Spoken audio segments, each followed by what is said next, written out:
Alford here on Alford Sports Talk Show.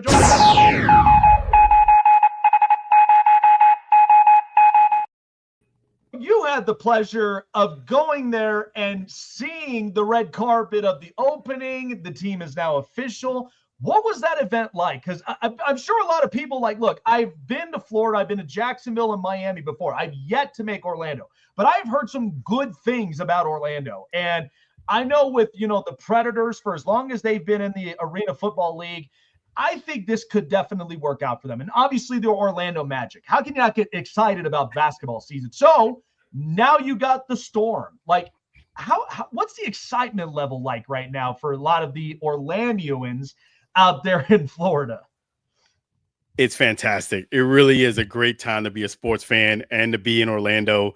Thank you for having me on your wonderful show, the Snake Sports Talk Show. And yes, to be at that event, it was magnificent. It really was. It was great to see the mayor, to see the new ownership, Mike Rapoli, Russ Brandon, the president and CEO of the UFL, a lot of fans there. It was just first class. That stadium, if you've never been to the stadium, entering Coast Stadium is magnificent. I love the smaller venue. I love the vision.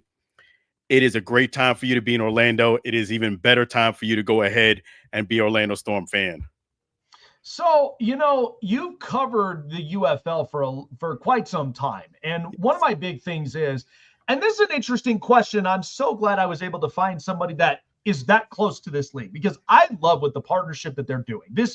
It's not there yet, but it is starting to become where it's its own entity of being a minor league football team now, where you got teams that they go out and they buy some players. I've noticed a trend here, Alan, and right now with what I'm seeing from the NFL, special teams right now is becoming an issue. There's teams that don't have their kickers. There's teams that don't quite have defenders and attackers in a lot of these positions. But I've noticed some teams like the Detroit Lions, they found Jake Bates out of the UFL. They're starting to figure out, hey, instead of wasting a draft pick a bit, here in the NFL draft, which we always love, why don't we go and give it a shot for some of these kickers in the UFL? What have you noticed from this trend? Because I'm bought in. I'm like, I like it. You need a special teamer, go get him. Go sign him up, see what he can do. What do you think about this? I think you said it perfectly. If you're a punter or kicker, you need to be connected to the UFL if you're not in the NFL, because the opportunity that you getting that platform, playing in front of fans, you get a chance. As you mentioned, Jake Bates, Brandon Aubrey, these are my fantasy football guys, and they can do it all. They can kick 60+ yarders. I think it gives you such a great opportunity for you to be with the UFL to get that exposure. Let's say you were a great kicker and you were overlooked and you're a special team player. The great thing about the UFL, it gives you that showcase, that platform will say, hey, rather than go ahead and signing a first-round draft pick or somebody where you're paying them millions of dollars to be a part of your franchise, you can get somebody at a steep discount, not just a player, somebody who's actually great, just needed that platform or that second look, and the UFL provides it. That's why I think this league really needs to survive and thrive, so great players get a chance to get that showcase. My big thing is that not only just the Orlando Storm now that is now a new franchise, but we got two others that are along the way, and we do have some teams that are rebranding. I mean, I love the fact that the Houston Roughnecks now ended up rebranding as the Gamblers. I love it. I think it brings back a lot of classics. But now with these newcomers, I'm up and in here. I just think we're in a movement to where this league is eventually going to become a minor league affiliate for a lot of these NFL teams. And I think it's right because, listen, Alan, there are almost nearly thousands of these football players who just want a shot somewhere. And I feel like if this goes successfully, you get a kid signed up playing in the spring. And look, spring tryout, spring season, let's see what you have. And if you got the capability, you will have the makings to potentially be a free agent in the NFL where teams are going to want to sign you. So give me a guesstimate. How long do you think that this could be in the next few years? We might potentially see that, because you cannot go days, weeks, months, even just a full year without football happening. I think it could happen as soon as next year. I really do. With the new ownership, Mike Rapoli, I just love his vision, what he's doing. If you look at it with an open mind and just say, let me hear what he's actually saying. Smaller venue gives you to be more intimate. It'll show better on TV. Instead of you having a $70,000 fan arena and only having 11 or 12,000 people there. I think that model of smaller and a venue like a soccer stadium will work out great. And I love the vision. I think that this league needs to thrive, because I've met a lot of the players. I've met a lot of family.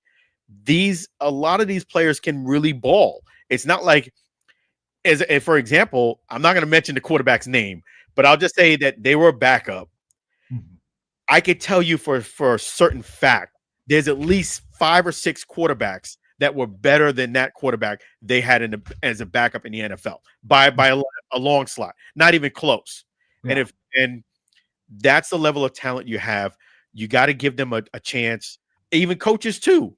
You got to give them an opportunity to get that shine, and then let them do it from there. Yeah, I agree. And all it takes is just an opportunity. I mean, I've seen a lot of these kids that they got such good athleticism. I actually had recently done an interview with AJ Johnson, and he's like, dude, I'm ready to be back in the league.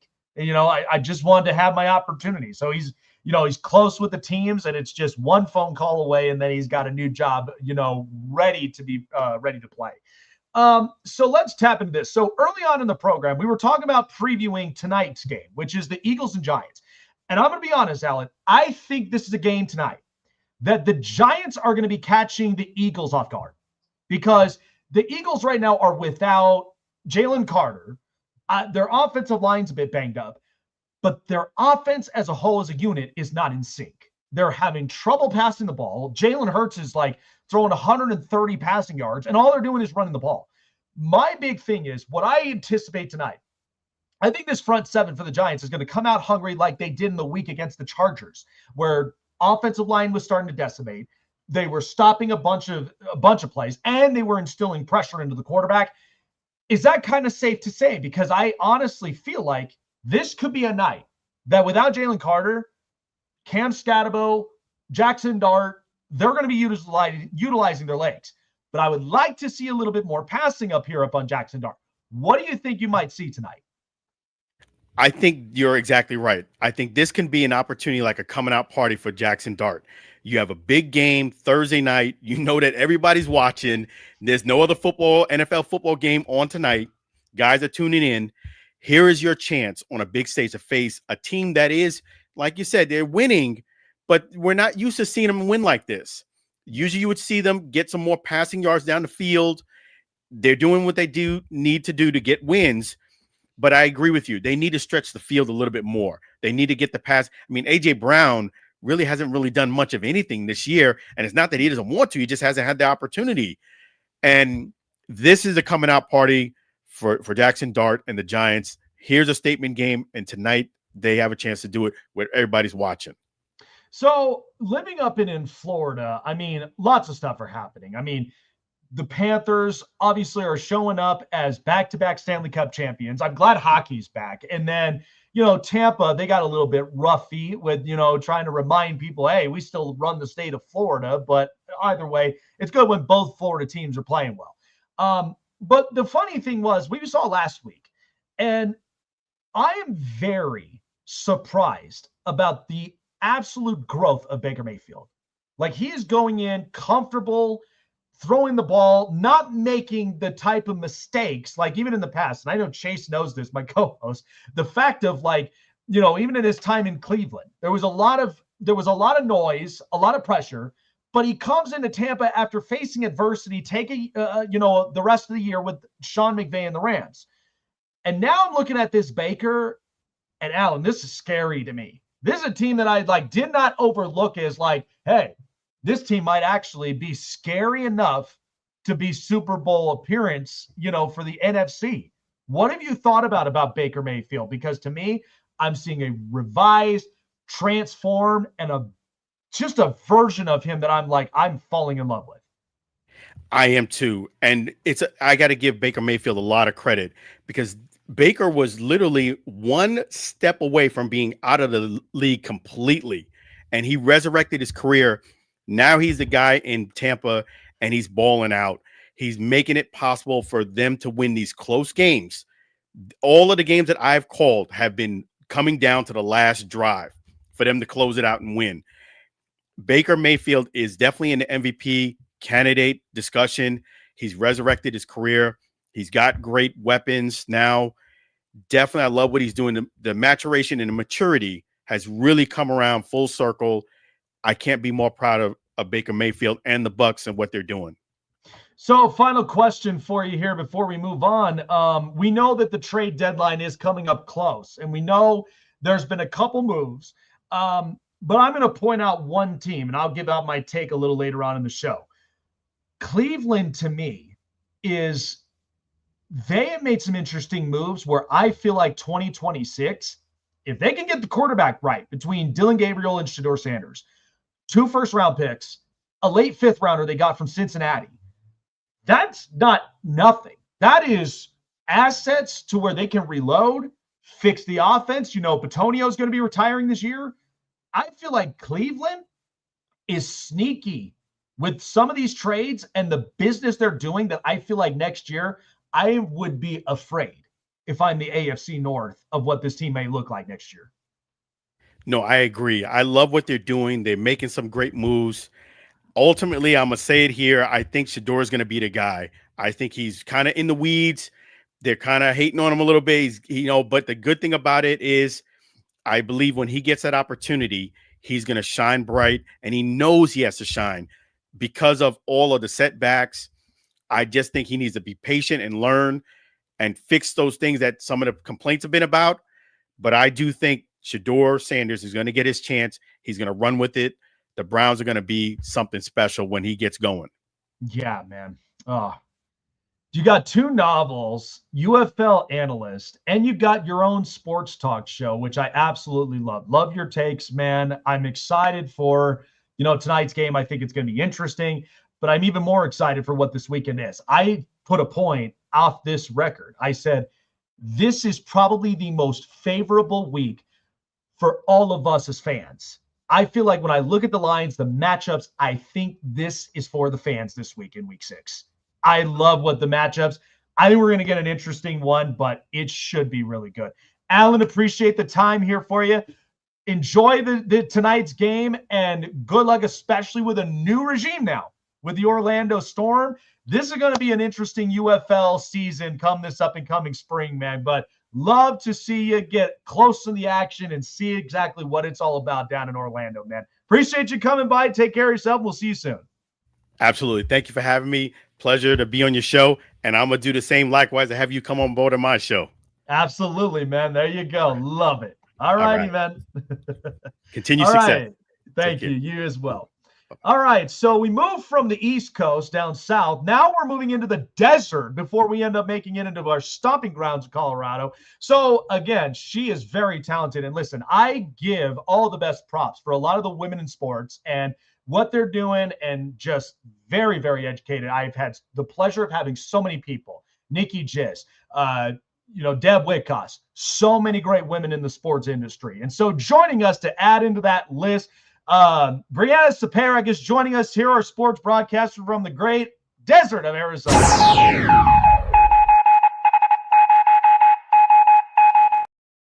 I got to tell you, Brianna, I am really curious of what this game is going to look like here tonight. I feel like the Giants are catching the Eagles off guard for a few reasons, because no Jalen Carter tonight. The offensive line looks pretty banged up. And right now, the offensive unit is just not in sync. And that's kind of a problem for someone like Jalen Hurts.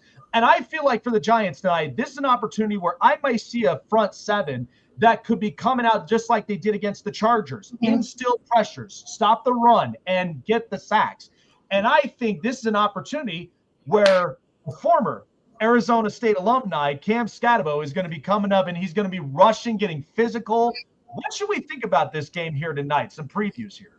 Yeah, I mean, it's on my TV in front of me, and I'm like, I picked the Eagles, but after watching the Giants and I just saw Jackson Dart run that into the end zone, I'm like, yikes, he is the real deal. I'm thinking Jackson Dart, I think it was a great choice to have him be a starter. I think now that I'm watching the game, I'm like, man, should I have picked the Eagles? Because like you said, they don't have Jalen Carter. It seems like it's a very unfair almost matchup right now because the Giants are taking control early in the game. So I'm actually really happy you told me that Jackson Dart ran it for a touchdown because I told people off the air, Jackson Dart will have an anytime TD tonight. I had a feeling of it, and just after hearing that just makes me so happy for our partners. Yeah, it was crazy. So listen, I know my big thing is like Arizona. I mean, I was born and raised in Vegas, so I understand, desert sports, all of that. Mhm. My big thing is with the Cardinals. I had some very good hopes when it came to the defense. Me too. And I got to be honest with you, Brianna, I don't know what it is. It seems like the team at first, they want to get on the same page. Mm-hmm. But then Kyler is just completely out of sync. And then I'm watching DeMercado literally put the football out of his hands, and Jonathan Gannon with his, viral video. Mm-hmm. Something has got to give in this organization because, look, I get it, the Bidwells, all this stuff, but Mm-hmm. it's like the Cardinals, when have they ever had an uplift? And it's been a long time since the Kurt Warner years and Carson Palmer. But I'm going to start with this. Kyler Murray, I think he's very talented, very athletic. But my problem is, does he even love football? Is he even that focused? Because to me, I don't want him to go and on paper and say he's the utmost talented athlete, but I'm not getting much out of him. I'm not getting any motivation. Mm-hmm. Where do you think you kind of see the problem here in Arizona? Yeah, I mean, obviously, I was so excited in 2019, or was it 18? 7 years. So, yeah, one of those years. I can't do my math right now, but it's the 7th season. And when he first started, I was like, oh my gosh, this is so exciting because I remember he did good. Yes. And ever since then, it's been like a downhill slope. And honestly, as an Arizona fan, I'm like, this is so exhausting because I feel like all of our Arizona sports are like not good. Like our Diamondbacks, of course, they had a good year, but then they just lost it. Last year they did good, like really good, lost it again. And so with the Suns in 2021, that was like the dream team. And then they lost that. Cardinals, again, we got all this great players, especially with our offensive line, which Kyler needs, so he's not scrambling. And then, of course, downhill, and it's like, oh my gosh, are they going to come back? I don't know. I think giving Kyler Murray 7 years without any signs of playoffs is way too long. I think he needs to figure something out and just leave. Maybe a different team, maybe a different organization's better for him. But for the Cardinals, he is not the one for us. And I cannot wait for the 2026 draft to get a quarterback. Hopefully, fingers are crossed.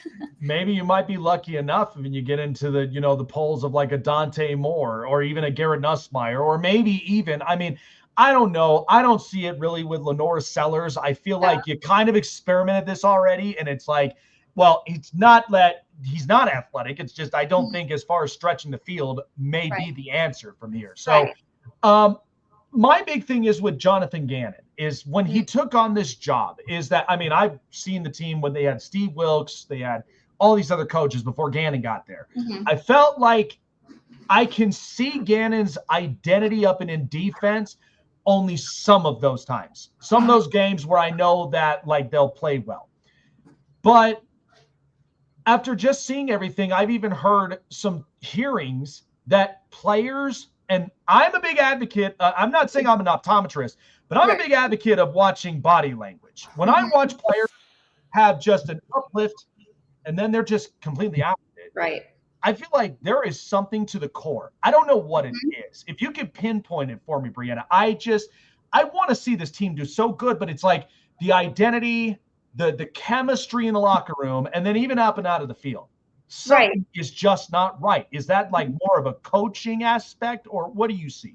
I mean, I feel like they don't really have a leader. I feel like, Marvin Harrison Jr., he obviously is in his 2nd year, but I think he's a real talent that we really need to use. And with Kyler, I don't think he's going to shine the way he's supposed to, because I really do not believe that team has like a leader that everyone looks up to, because Kyler, first of all, a great player. He's very athletic. He's a great runner, but like you said, the energy on that team, something is off with Kyler. So I feel like he's not very in it. So that makes everyone be like, well, our quarterback's not in it. Why should we be? And then same for the coach. I feel like he should definitely be hyping them up after every play, no matter what it is. Like, come on, guys, we got this. But I don't really see much of that either. So I think in general, that whole team needs a leader. So they need like a veteran in there.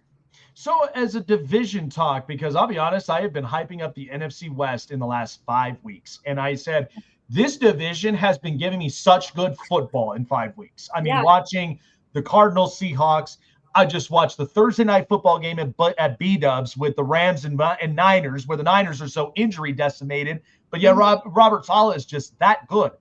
How did you kind of evaluate this with the division? Because they are playing like they're right now kind of stealing the thunder of the AFC North. And it feels like the NFC West is just playing that damn good of competitive football. Yeah, I think both the NFC West and the NFC East, I think both of them are dominating the whole NFL right now. I think the NFC in general is doing way better and more competitive than the AFC, because the AFC, I feel like not as many teams are as good in the AFC. I'm not going to lie. So I think the 49ers are definitely in the playoffs, maybe even I will say the Super Bowl. Yeah, I think, one thing that I will say is that the Rams, they kind of, to me, it feels like they're playing like the Dodgers. They're playing a lot like a team that has to put points up because it feels like they have a bad time of closing games out. And I don't know what it is. I mean, I know the corners have been an issue. They need to go and get a corner. Either because I know the Rams could be a sneaky team in the draft as well, where, this is a very good prime draft to get some corners, get some help up on defense, something like that. So I think it's interesting. When I started seeing these trades recently, I mean, the Chargers get a pass rush. The Baltimore Ravens are just their defense. They need something. Yeah, they need help. This is not like Baltimore to have a bad defense. But I'm looking at a team in particular that I feel like could be scary next year, and that is the Cleveland Browns. They went and traded away Joe Flacco to get a late round pick, and then they end up going and trading 2 corners. Like, you got Tyson Campbell now, and you got another late round pick. I feel like what fans don't realize is that when teams do this, they're not doing this just because. Right.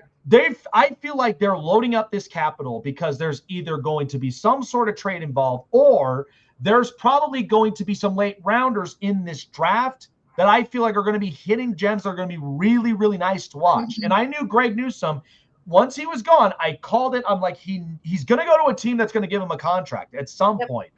But I feel that if they get the quarterback right, offensive line, defensive units, and I feel like the Cleveland Browns is going to be scaring a lot of teams in the AFC North, including the Steelers.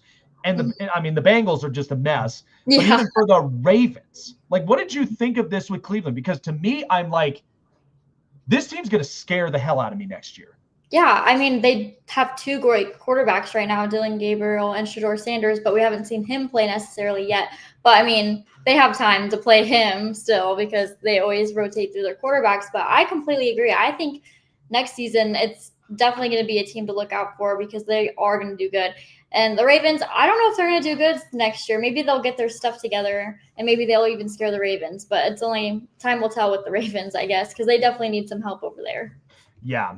My final thing is, I mean, in your division, I mean, I'm watching the Seahawks be physical. I'm watching the Rams be that talented. But what people didn't realize about San Francisco is, I even said, and I called it on the record, Brock Purdy to me, and most people don't like me when I say this, I said he is another Jimmy Garoppolo with wheels. He's just somebody that will accurately throw the ball. He can move out the pocket much better than Jimmy Garoppolo. But then I'm watching Mac Jones, and I'm watching the same similar scheme that is accompanied by Kyle Shanahan. And the defense, without Nick Bosa and without a lot of defensive units, people don't realize how important Robert Saleh really is. And I went on record and I said there was somebody I talked to off the air that said, give this another 2 years. The rise of defensive coaches, and these are not just defensive-minded coaches. These could be culture setters. I'm watching Mike McDonald be a culture setter there in Seattle. I may potentially watch Jesse Minter when he gets an opportunity. He'll be a culture coach because of Jim Harbaugh. Mm-hmm. But I feel like Brian Flores and Robert Saleh is going to get a second chance because I felt like the Jets were just such a dumpster fire. They did not know exactly how to handle personnel, but you could tell the difference of their defenses when he was there and when he got fired. They were completely different. They didn't play the same. So I feel like Saleh is an important piece as far as just as a gorilla glue to this team, that fifth stringers, sixth stringers, these guys are playing A- ball. And they're playing against a Rams team that just shocked them immediately. Like, is it about that time to really like give a second chance to someone like Saleh? Yeah, I really do think it is. I think it needs to switch it around and try something new for sure. Mm-hmm. Yeah, I think with Saleh, I've seen it with the Jets before the whole Aaron Rodgers thing. Yeah. Like, it looked like a college sideline there. Yeah. Like, the players were invested. And Sauce Gardner's playing out of his mind. So I really hope for that. But yeah, I just think that this has been an interesting season. But yeah, I think this weekend, are there some games you're looking forward to this weekend? You might say, this game right here, Jake, pay attention to this. I have a really good feeling. Is there any that catch your attention this weekend? Because I think this is the most fan-friendly week we have. Yeah, I know. It definitely is crazy. Well, not just because I'm a Lions fan, but it's because the Chiefs and the Lions. The Chiefs, I mean, they do good when they want to. And so, like, maybe they're going to do good against the Lions. And I hate to say it, but you never know. I think that's definitely a game to look out for. But I still think the Lions are going to take that because I think they're going to the Super Bowl and they're number one in the league right now. So I think they're winning that game. I think so too. I got my money set up on the Lions. So good. Yeah. I just think, again, the Chiefs, my top 10 is going to be really interesting because there have been a lot of shakeups. So that's going to be later in the program. But I do feel like the Lions, it's interesting with the change of coordinators, but they have kickstarted up and into fifth gear. It's insane how they've been doing it. And I just don't think the Chiefs right now, like, they're trying to heat up, but it's not that easy. Now you got to play Detroit and you got to play a couple of other teams. So that's going to be an interesting game for sure. But my money is set with Detroit. But Brianna, appreciate you for coming on by up and onto the program. I know you've been around a lot in the sports industry, and I've been very close with people, especially with Arizona, between Alex Clancy, Ben Garcia, multiple people up and around the desert. Where can people really find your stuff to tap in? Because it's very, very impressive. Yeah, so I mainly post my Instagram and my TikTok, and my username is Brianna.sports, and that's on all my platforms like YouTube as well. There you go. All righty, folks. Definitely check out all of her hard work. It's amazing and it's great, and always wishing the best of successes as well in this industry. Appreciate you, Brianna, for coming on by. Take care of yourself, and we'll see you soon. Thank you. Absolutely. There you go, Chase. We've been on fire with all these interviews, man, and we've been all over. Hell yeah. Yeah. It's interesting because I'm so happy that she literally told me that Jackson Dart with the anytime touchdown, it made me smile and happy because I called that before the game itself ended up. And then another touchdown to Wan'Dale Robinson. So yeah, see, this is why you're going to catch a team off guard. It's a short week. I don't really know exactly what to think of it. But let's say we tap up into some news, shall we? Let's get up and into Chase with me. And now, here we go. Hey, everyone, it's story time. This is the Hot Press. All right, what's happening up and into the Hot Press, Chase? So it looks like what we had predicted had come true, or is about to come true, with the New Orleans Saints dumping off some of the cap space that they have and getting ready to trade some big name players that they have. Yes. Because I've been hearing a lot of rumors going on that the New Orleans Saints are willing to trade Alvin Kamara, their all-star running back, who has hit the age of 30, but is still a hot commodity in this league. And then there are at least 4 potential teams that have been calling and inquiring about Chris Olave. One is the Bills, another one is the Chiefs, and the last two are the AFC North guys, the Steelers and the Browns.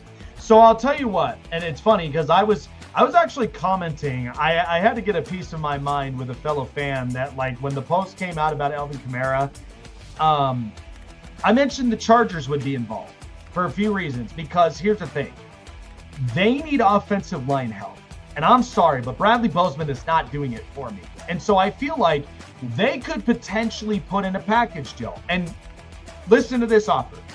If I'm the Chargers and I already got Odafe Oweh, I needed an edge rusher up from there, which didn't really cost me much. Like, the guy's on his 5th-year option. He could potentially play for a new contract.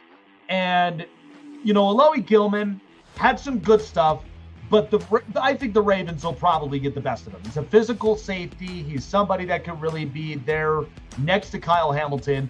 But listen to this.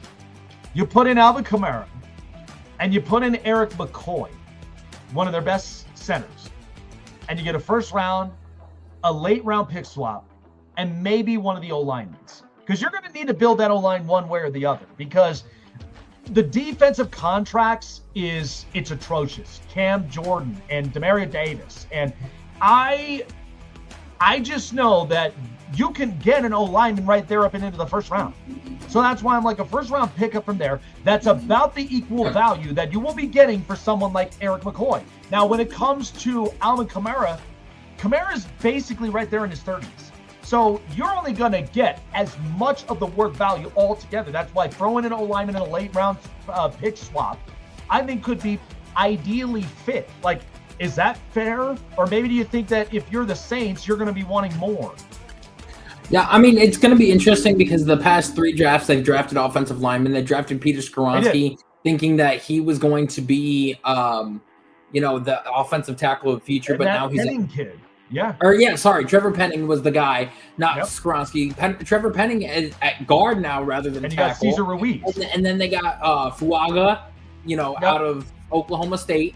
Yep. And now you also have Calvin Banks. So you've got your right tackle, your left tackle, and your left guard. Now all you need is a center and a right guard, and then you're all set. I mean, It's going to be interesting to see what the heck happens there. I know that they're going to address the quarterback situation via either free agent or the draft. I mean, Baker Mayfield is on the last year of his contract. Obviously, the Bucs might re-sign him and everything, or there could be a chance he might try to get more money somewhere else. We're going to have to wait and see, because I know that he signed only a 3-year contract, but it's going to be interesting.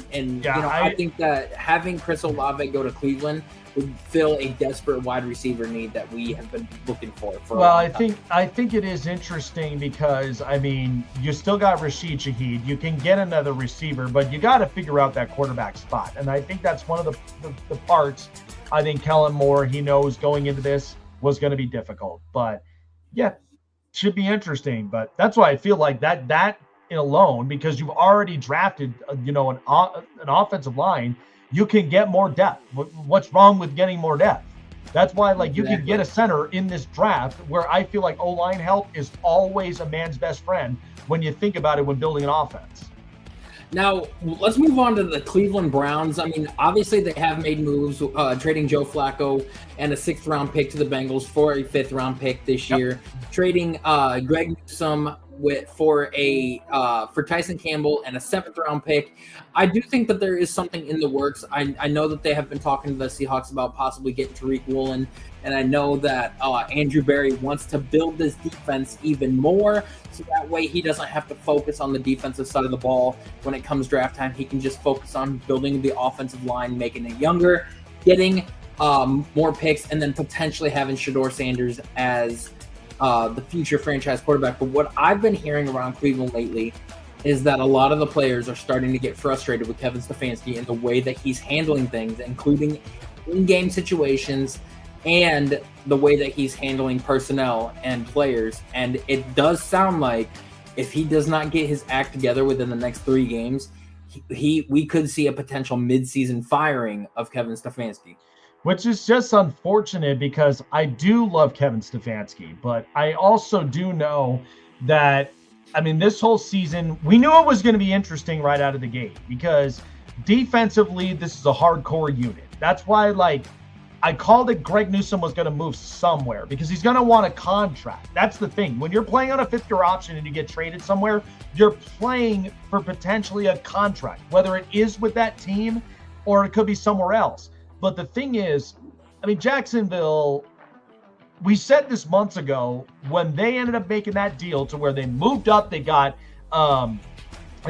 Travis Hunter, and then that's when the Mason Graham pick came up. I'm like, now, without Tyson Campbell, what are the Jags going to really have to do when it comes to the corners? Because they're not going to put a lot of that workload on Travis Hunter. I think we already made that clear.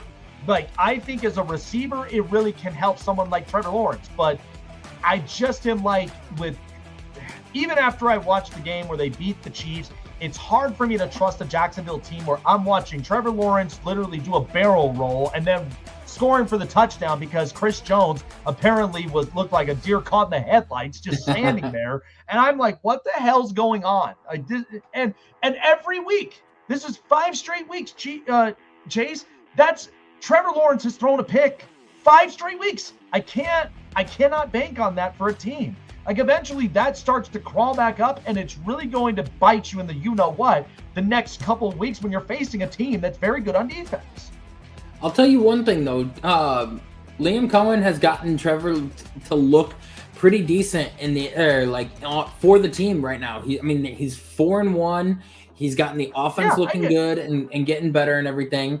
But as far as the Greg Newsome thing, like, Andrew Berry's playing chess while everybody else is playing checkers because, you offload a great corner in Greg Newsome.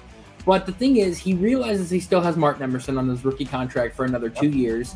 And not to mention that getting Tyson Campbell is a lot cheaper than what Greg Newsome would be potentially. And not to mention he's got a young corner for the next 4 years and stuff, including with Denzel Ward getting older and everything. He's got 2 to 3 years left on his contract. And now you've got a chance to not have to worry about drafting a corner in the draft until in the later rounds, because everybody thought that he was going to have to spend a first or second round draft pick drafting a corner because of how bad they've been this year. Well, now you've got Tyson for 4 years, you've got Denzel for another 2 to 3, and you got Martin Emerson for 2 more years as well when he comes back. So you can always get a corner in the later rounds in the third or fourth round, and you won't have to worry about it. I think it was a solid move. It was a smart move, and you save money. You got a corner for multiple years and everything. Now, the main thing, it's going to be a lot of Browns news just because they've been in the media and in the headlines. There is a thing coming out around after the bye week is where we're looking at possibly having Shedeur Sanders start when you go to play, I think, the Las Vegas Raiders after the bye week. Because Jimmy Haslam did come out and say, during preseason that he wants to see both Dillon Gabriel and Shedeur this year so they can go into the draft knowing, okay, do we have to draft a quarterback or do we have one on the roster? So we're looking potentially after the bye week. If not, during the Jets game is when we might see Shedeur. Well, that's the hope. I mean, that's why you drafted these quarterbacks, because I just want to see Shedeur play. That's all it is, because every time I keep hearing these stories left and right of Bailey Zappi apparently is going to be the quarterback too. I'm like, who's getting a lot of these sources? To me, it's like, can you throw the kid in and see what he can do? I'm tired of just talking about the guy. I want to talk about the player. I want to talk about the quarterback, because if I know your quarterback is set for Cleveland, then offensive line, defensive skill unit, and then maybe a receiver. You can go into the draft optimistic because now you've got a lot of these picks that you could address a bunch of spots. And again, those moves, I feel like we're all rejuvenated moves because you're trying to do Myles Garrett a favor. You are trying to make it happy, and you're trying to rejuvenate it to where, Mason Graham is a very good defensive lineman. And at the same time, Denzel Ward, he's getting up there, and you've got to end up rejuvenating this thing. So that's the only reason why that I kept saying I think next year could potentially be the Browns for the AFC North. And the last thing you need is you got Baltimore playing like this. You got Cincinnati, who, God forbid, you go into the 9-game stretch before Burrow even comes back. You'd be lucky enough if you're winning 6 or 7 games. And then you got I mean, Pittsburgh. I wouldn't be shocked if Ethan Posick is on the way out and potentially getting traded, because I do see Luke Whippler as a potential fill-in for him, because they like what they see with him as a good center. And then a guy I like in the draft is that Connor Lew out of Auburn. Yes. Oh, Connor Lew is he's very highly talented. I've heard very highly talented at the center position and everything. Yep. And, I do think that they are going to make something happen before the trade deadline ends, whether it's for an offensive lineman, whether it's for an offensive playmaker like Chris Olave, whether it's for another defensive player like Tariq Woolen.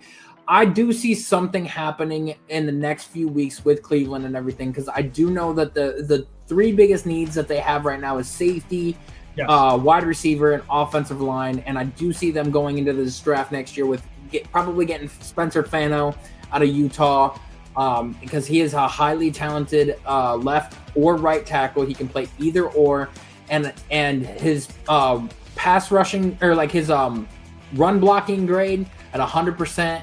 And his pass blocking was at 85. So he's doing good on both ends there. Moving on to the last piece of news that I have is you have the Toronto Blue Jays going back to the ALCS and a potential shot at the World Series for the first time since 1993 when they last won it. Yep. And you look, the Blue Jays, I mean, they're a very good team. I've been very impressed with them. They really made the Yankees look completely just god awful. I mean, the problem is guys are swinging up for the fences, and it's like, this is not how you want to end up like doing this stuff. You really don't want. You just can't have this happen. I mean, in the end, the Yankees, they need to figure this out. And how long is Aaron Boone going to be in this thing? Like, how long? I mean, getting to the World Series last year, so they're going to give him a longer leash than normal. Oh God! Just what I need is a Bronx bum that apparently is like listen. I'm really surprised they haven't even thought about bringing in somebody like Don Mattingly. Like, he is not Joe Torre. He is nowhere close to Joe Girardi. Isn't Don Mattingly already coaching somewhere? Nope, he's available. Give him a call. I'm serious. Okay. You know what? Here's the thing. You put him back in Who's the manager of the Blue Jays then? That I think is I think it's Montoya. Okay. Yeah, he's the manager up over there right now. But yeah, you give him a call up. And here's my one thing. Don Mattingly, unlike Aaron Boone, you'll get a lot of small ball. And my problem of it is I'm over Anthony Volpe. I don't think he arguably is really somebody that I could trust my franchise around, because you should be a contributing piece. He's not looking like that. Whether with the bat or even on the field at shortstop, he's continuing to be a liability on this team. And I love Jason Dominguez. I love that young kid that they got. I think didn't he get called up yet, Spencer? He's an outfielder. Because I heard, yes, okay. So you already got that. You've already got one other kid who I really do like. They have a future there, but the last thing you want is your future to be under.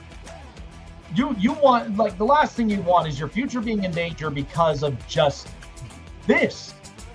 I don't get it. But I don't get it either. It's very, very interesting. I mean, all I know is it's nice, it's fun not seeing the Yankees in the playoffs anymore for the year. Now, if only the Phillies can actually win tonight and keep them alive to try to get the Dodgers out of the playoffs, that'd be great, because it would be nice and amazing to see two teams that have never made it to a World Series or never won one in the Milwaukee Brewers or the Seattle Mariners. It would be nice to see one of those two win it, but I can't hold my breath on that. No, I agree. Oh, man. Good stuff. Chasing the news. And now, here we go. Hey, everyone, it's story time. This is the Hot Press. And I had to be literally working my arse off to just try to get everything all lined, trying to get my ducks in a row. And it's usually not always that easy, okay? Look, at least I'll do something that doesn't quite embarrass me, i.e. James Franklin. How could you allow you at UCLA to literally upset you and embarrass you up in national television? I just think that was just all bad. But instead of just poking bears here, let's get to our top 10 list up here. Here we go. Rank them up. Yeah, it's time. Let's go, baby. It's on time right now. The top 10 NFL teams according to Jake. All right. So at number 10, I've got the Indianapolis Colts. I mean, look, this team still continues very, very well with being very explosive up and on offense. Jonathan Taylor, Daniel Jones. This has been really good. And to me personally, I think the Colts, they've got a defensive unit.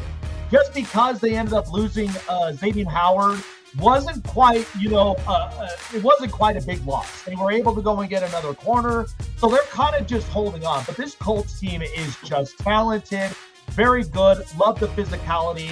I got them right now up at number 10. Interesting. Number 9. Number 9 team, I got to be honest with you, Seattle. I was having a hard time when it became Kansas City or Seattle, because honestly, Kansas City lost. But the thing is, the offense, though, is still really good. The only thing with Seattle, I have noticed this, Mike Macdonald, amongst 3 other coaches who I really do like that will be head coaches, is Mike Macdonald. You could see the ID, you could see the culture. And even with a bunch of guys banged up, I still trust Seattle. I think they run the football well. K9 looks really good, and Sam Darnold is playing at another level. I got them up at number 9. Number 8. Number 8 team sitting up and into the middle, I got the LA Rams. Look, I can't harp on them too heavily because I think they're a very talented team. But the problem is they play just like the Dodgers. You got to run up the score because you realize your bullpen is atrocious. Did you see the Dodgers took Tanner Scott off of their postseason list now? Yeah, yep. You should have thought about that earlier before you ended up putting him in there. So like the Rams have a corner problem. They can't close out games. And I think part of that is you watch that game Thursday night. Mac Jones is literally just leading the field, causes a shock in the first 14 points of the game. And I think the Rams, they're talented, but they need to figure something out. I got them at 8. Number 7.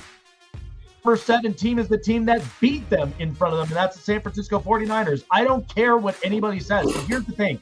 Mac Jones, and this comes yet again to Kyle Shanahan's method of his madness. You got Mac Jones now playing at a very high level, who's capable of being a starter in the league. I don't know if it translates the same, but Mac Jones, and I told you that when it came to Brock Purdy, the weight of the bag is real because the player is not going to play consistent. They're probably going to end up getting banged up and probably suffering an injury. It just happens.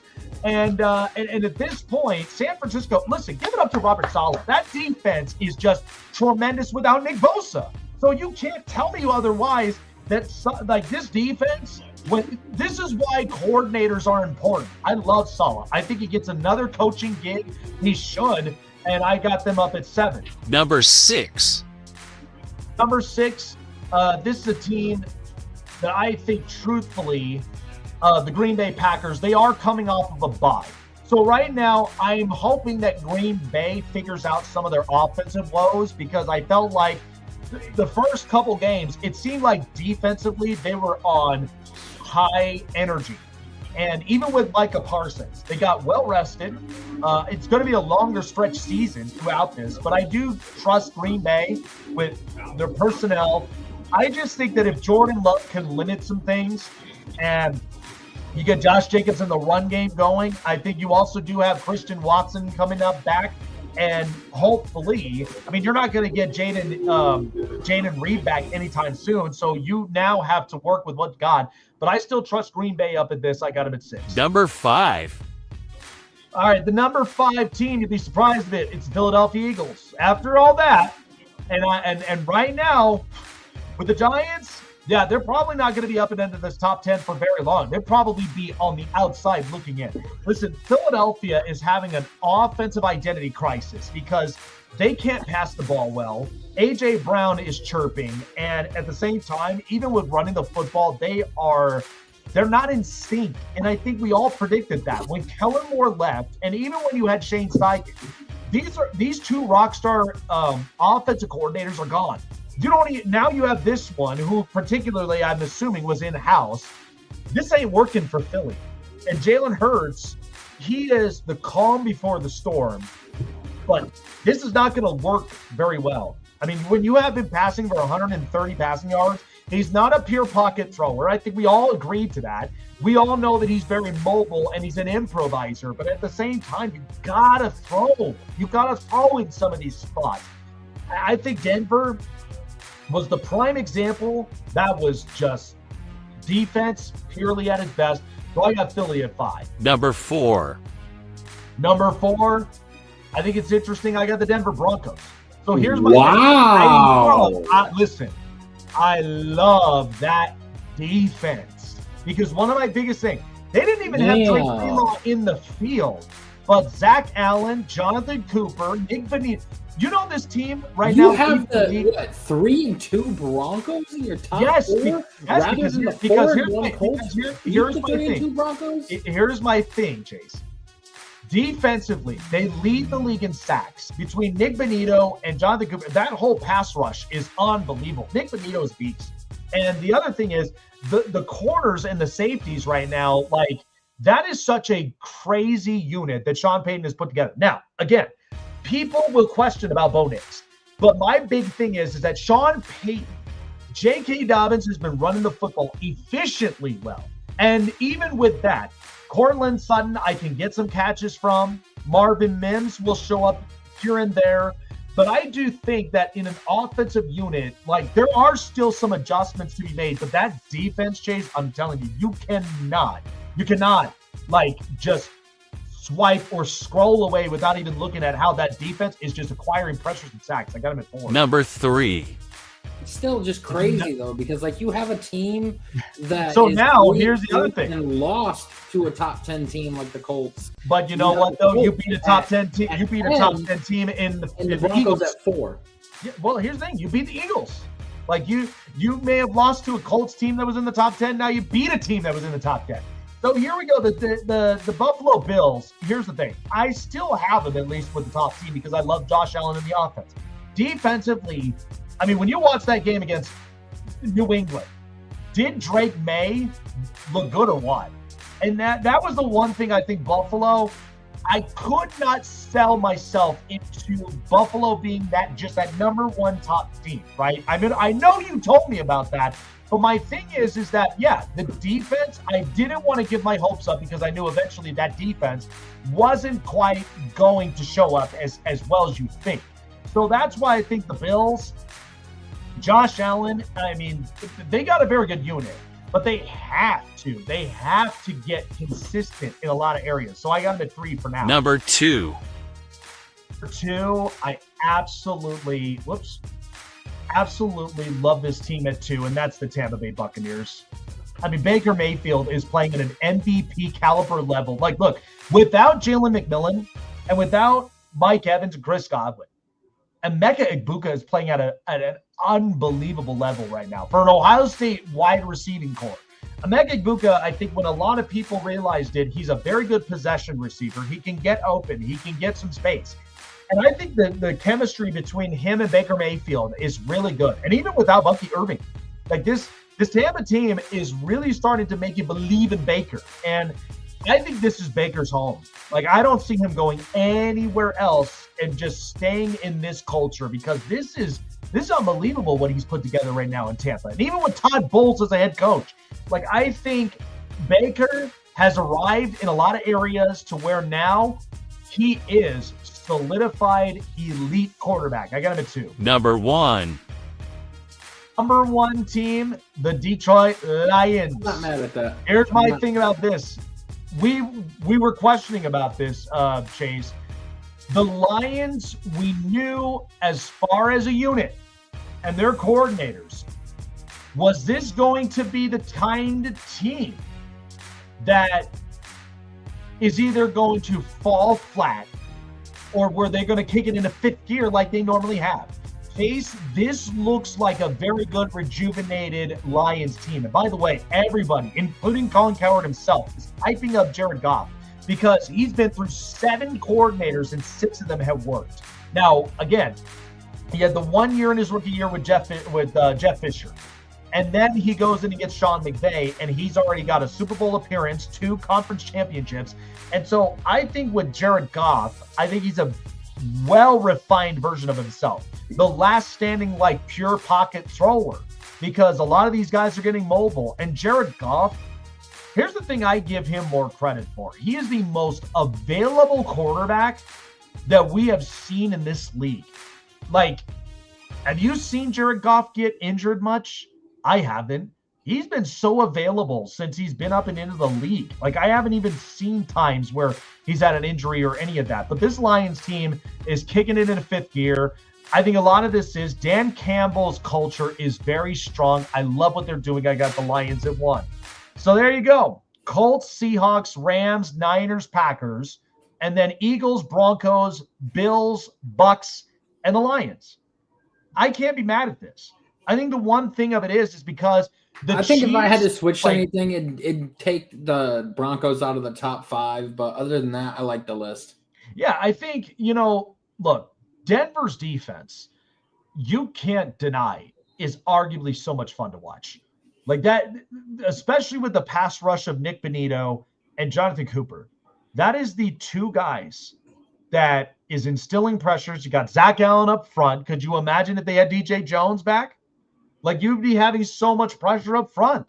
And I think the one thing, Vance Joseph, like, he was a head coach before with Denver, and eventually kind of came to realization he's better off being a coordinator. And that's okay, because honestly, he's loyal to the Broncos. The defense looks very, very well. I mean, honestly, people are even saying this is a lot better than even the Enero Vero defense. So that's why I think you are with what your identity is. And this is why the culture in which Sean Payton brings together is strong. He refines it. Just because we know Bo Nix can play, but I mean, you're seeing both him and Trevor Lawrence average a pick every week.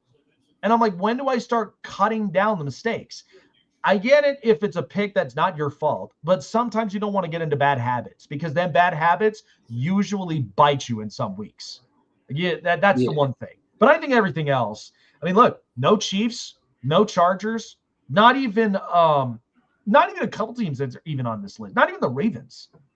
So that's a kind of a shocker. And people are asking me, what about Jacksonville? What about Pittsburgh? I'm not impressed. I get the Jags are on a winning record, but why would I need to continuously watch Trevor Lawrence throw a pick every week, and then at the same time he's doing a barrel roll when Chris Jones forgot who to tackle or even wants to tackle? It's hard for me to believe that. I think if Chris Jones, if his head was in game, I think I would have gone for Trevor Lawrence. Like, I would have gone after him, but nope. Felt like a deer caught the Jags. It'll be a good week to see and test if they can actually, be a good team, or if they're for real, because they got the Seahawks this week. And if they come out and win against the Seahawks, now it might be time to start giving them their flowers and their praise.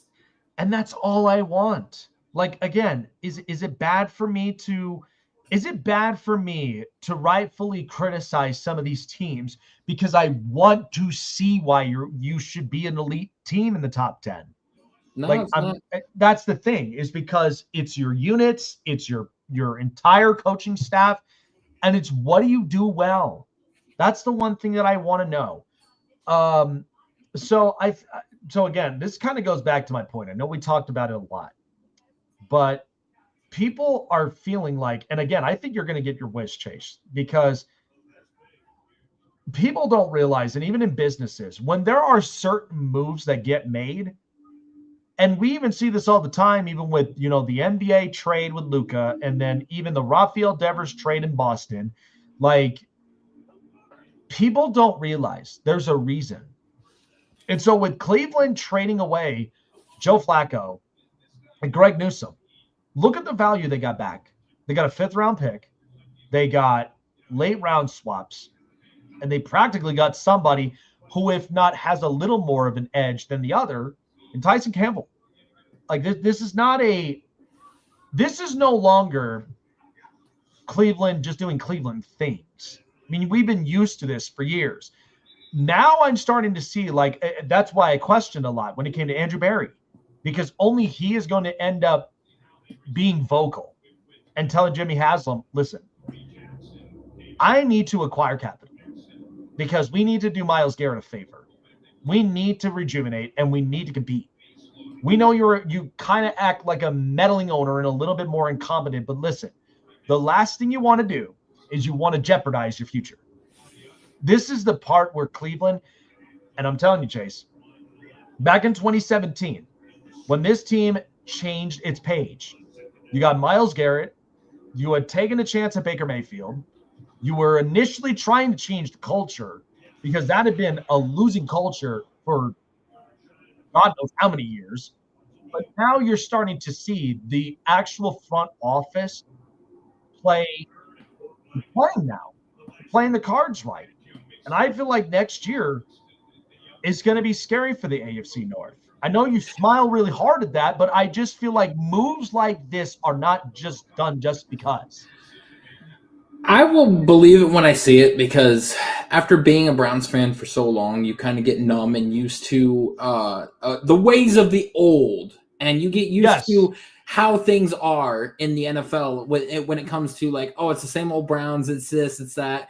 I will admit Andrew Berry has done phenomenal this past draft, and I think that, as far as GMs go, it's like players. You need to give them time to develop and get better at their ability to draft and everything. And this is arguably the best draft that Andrew Berry has had since he has been the Browns GM. I mean, we saw the same thing with Howie Roseman when he first started becoming a GM, because he was drafting mediocre guys that would last a couple years, have a few good years in them, and then fall off the page. Now we look at him as arguably the best GM in all of football.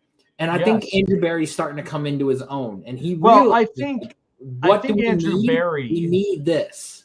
Yes, and I think Andrew Berry, now remember, I would probably say give it one more year respectfully, because he is doing the right things, where these are the kinds of moves that make you like a Brett Veach. I would even say Les Snead and a lot of these other really good GMs. I mean, I know a lot of people right now are just basically looking at Eric DeCosta and is going like, what the hell's going on in Baltimore? Like, they needed to make a move. They did it. They got rid of their first round 21 pick, with Adolphe Oweh, and goes to LA. And then you go and get a safety because something has to change. And again, you're decimated with injuries. This is by far, since Ray Lewis and Ed Reed, this is the worst looking Baltimore defense I thought I'd ever see in my life. I'm not used to seeing that. Usually it's always physical, never out of the fight. This is different. And I don't know if that's changeable. Is that the coordinator? Is it just because the players are hurt? What is it? That's what we're trying to find out. But when it comes to GMs, what's funny is, sneakily, Brad Holmes is even climbing into this category, though, too, because even with the Lions, I mean, the coordinators, they're gone. Aaron Glenn is on an 0-4, 0-5 Jets team, which, by the way, I know I have the Broncos right now up at 4, but I feel like this weekend, because you know where it's at, right? It's in London. And you know who has shares and stockholders in London, right? The Johnsons. And so you know the Jets can't afford to lose here, because otherwise Woody is just not going to stop hearing it for weeks. So that's why they have to. I feel like that's a trap in itself. Most people, look, I live in Denver. Most people don't believe it, but I feel like that could be a trap. I feel like the Jets could do something crazy. But besides that, I just think life is so much better when you have smart personnel in the building. That's why I think it's incredible when you start to see that. So I feel like Brett Veach, in a sense, Eric DeCosta, Les Snead, Brad Holmes, and I feel like Andrew Berry is starting to move up and into that category. I can't put Joe Ortiz up there, even though he's made some moves. But I feel like if he does another move in the next couple of weeks, Jace, like if he fixes up this atrocious O-line and gets it rejuvenated before Alt comes back, and I mean, you got Mekhi Becton coming back, and you got to have somebody as a runner because Hampton ain't going to be coming back for another few weeks. If you could do that, then to me, I feel like you should be deserving of moving up that category.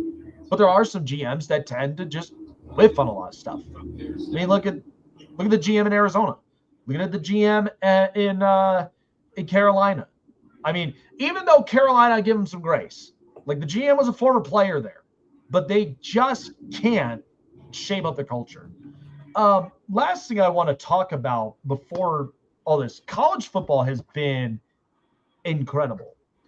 And Ohio State is just traumatizing everybody. Like, they are. I mean, by the way, but Julian Sayin had a couple of really good throws. I will admit, Julian Sayin had some good throws. The only problem right now is that Texas, I had them last week. They let me down. I was pissed off. I don't know what to make of with Texas, because Sark, can't afford to have these types of mistakes. And to me personally, people want to say, don't throw shade on the Manning name. But you have to be honest here. Like, I've said it on the record. I think John Mateer is the number 1 overall pick before Arch Manning is. I can't see. A lot of people want Fernando Mendoza, but I think John Mateer is a lot better. John Mateer, to me, I feel like has very good pocket awareness. He throws accurately. And I feel like when the game is on the line, you know what's funny is he's kind of more, how do I say this? He is more of the Bo Nix quality, like as far as accurate throw, and could definitely throw. Honestly, he's not mobile, but you know what? He's got better pivot from the back of his foot. He can. And a guy I like that a lot of people aren't really high on, and I do think it's like if he got a chance to sit behind somebody like maybe a Matthew Stafford and got a chance to learn, he's got the prototypical size and build as your pro NFL quarterback. And the problem that he's got on his team is he doesn't have very many talented weapons. He had one last year with the tight end and everything, but no, not very many good wide receivers and everything. You give him a team with Puka Nacua, Devontae Adams, Kyron Williams and everything. I think Drew Aller could be a great quarterback and everything. But here's the thing, Chase. Like, I get that for Drew Aller. But man, people are already wringing James Franklin's neck, because this is not how you honestly have to play. Oregon, totally different. But UCLA with Nico Imalava literally embarrassing you, who doesn't have a coach, doesn't have a personnel, and he literally upsets you. That's inexcusable for Penn State. For a team that I had high hopes, this team could be national championship bound. I'm regretting that. That is god-awful and embarrassing. Like, just everything. And I don't know. When is Penn State honestly going to get to that level? Because I know they do a lot of things in-house, a lot of things that are more interpersonal. But when are they going to start tapping into the transfer portal? I know that they are a team that doesn't quite do that. I get the recruiting part, but sometimes you lack it receiver. You lack it some of these other positions where, even if you look at a Florida or an LSU or an Alabama or a lot of these teams in the SEC, they have high talented receivers. Why? Because the South Florida is chock full of them. They're skilled players. And if you're not going against your means, I know Michigan is physical, but you've seen how talented more of their tight ends, but even a receiver, you get one receiver up in there, Bryce Underwood is probably going to be ending up throwing missiles everywhere. But then even when you look at someone like Dylan Raiola, look at what he's doing. So when is Penn State ever going to get to that point? That was embarrassing that last weekend. I couldn't even believe my eyes. I'm like, you really are going to let this happen? It made no sense. You got arguably one of the best running backs in college football on your team, and you're not utilizing him very well. Yes, and every year it seems like Penn State's defense, they're always physical. I know what I'm getting, but it's like this is not I can't even come up with the words. But look, yeah. No, it should be a very interesting weekend, though. I mean, hockey's back. Baseball postseason's been a lot of fun. And, eventually NBA will be making their comeback. But, we're just so close to being in the trade deadline that there are a bunch of moves that are going to be made. Lots of names have been rumored out there. Breece Hall, Alvin Kamara, multiple other names. They're starting to get leaked out now. But it's like we talked about earlier. Is this it for Kyler Murray in Arizona? Is this it for some players? I just am like, where is his head at? If it's a coaching problem, something has to be solved. But if it's Jonathan Gannon, I don't think it's a coaching problem. I just think it's a Kyler Murray problem. So this is my thing. I get coaching. Styles of coaching has changed. It's changed. Wow. Jackson Dart almost had another touchdown. Oh, my gosh. I know styles of coaching has changed, but I've heard it from everybody. Cowher let it rip. He was not happy with DeMercado. Neither was he happy with A.D. Mitchell. These players, these players are showboating. When do you ever just go and sit at a fancy restaurant and just enjoy dinner without taking 100 pics of your food because you have to show off? The days of TikTok and all this other stuff. We're just in a different society. I said it. Caffeinated society. Amazon. Touchdown Giants. Scatterboo scored. There you go. Look at that. Am I just speaking a lot of these things into existence? I just feel like Jackson Dart, anytime touchdown. Camp Scatterboo was also going to be another one. Look at that. It's if they can get this extra point, it'll be 20-17 Giants. Yeah. I'm telling you. And when's the last time the Giants scored more than 22 points in a game? I can't remember. Oh, it's been a long time. And honestly, it's been actually, no. It week 3 or 4 when they played Dallas and everything, but that was an anomaly. You barely see this from the Giants. Yeah, well, especially without their biggest threat in Malik Neighbors. Well, but like I said, this goes back to my point earlier when I started the program. I said you are going to catch the Giant, or you're going to catch the Eagles at their worst week. You wouldn't if they won the game against Denver, because all that would happen is they would be playing hardcore defense. They're not with Jalen Carter. You are back to what they were in week 1, because if it wasn't for him spitting on Dak, now look what happened to your defensive line. I mean, Javonte Williams scores twice. You got Dak being an improviser and running the football, and now he's throwing darts left and right. So that's why I'm like, the Eagles, eventually this is going to catch up to them. They are pissed. And you know what? They have every right to be pissed. But again, it's your personnel. It's not Vic Fangio. And I know people are like, well, Vic ain't quite like what he was last year. I get that. But offensively, Steichen, Kellen Moore, these rock star offense coordinators, they're gone. You got nothing else. And you're back to what you were originally with Brian Johnson. Running the football, not passing often. And when you do, you're doing the stuff that caused you to lose. That's why I said this Eagles team, and bless you, This is what I said to the about the Eagles. I told you this is part of this that makes them 11-6, because you were going to go to an offensive unit where AJ Brown is chirping. Jalen Hurts, again, he will not react, but people wonder why I had Jalen Hurts at 6, scratching the surface at 5, because leadership, improviser is one thing. But when you are up there and you're telling me that you can purely throw like a Josh Allen or a Mahomes or a Herbert or a Burrow or a Dak, can't do it. Can't do it. He's like a point guard with no 3-point shot. That's familiar. Russell Westbrook. Isn't that funny? That's why I'm like, yeah. People have to come to realization. I want my cheesesteak still, damn it. I don't want to be ended up getting mauled on by all these Eagle fans that tell me you don't know what you're talking about. There's no way. You just hating on Jalen Hurts. I'm not hating. Be real. Anyway. Got to cut it out, man. But yeah, fun stuff. We had a really, really good time. Alan Alford. Brianna. Sarah. Man, what?